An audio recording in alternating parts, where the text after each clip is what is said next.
sana ikundan aji itra zoom terus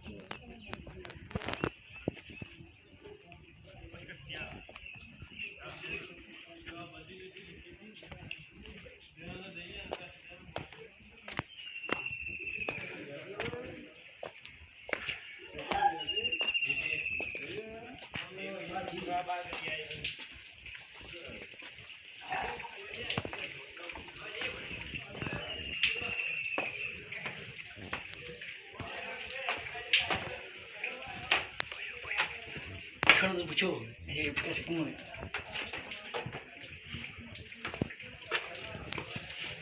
अगर जी ये कुआं ऐसी जगह के ऊपर है, बड़े ठोड़ के नीचे कुआं है, तो यहाँ पर पानी बहुत ठंडा है। यहाँ पर बहुत बड़ी खोर भी बनी हुई है पीछे, और पानी बहुत ठंडा है, पीने का बहुत मन कर रहा है, लेकिन रोज़ा भी है और कुछ पता नहीं लग रहा कि क्या करें, रोज़ा तोड़ दें या पानी पी लें।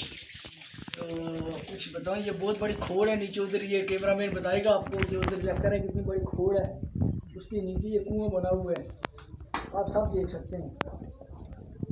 अरे चावल दुनिया बस करो ना, वही कुछ ना पानी अजनब जी भी चाह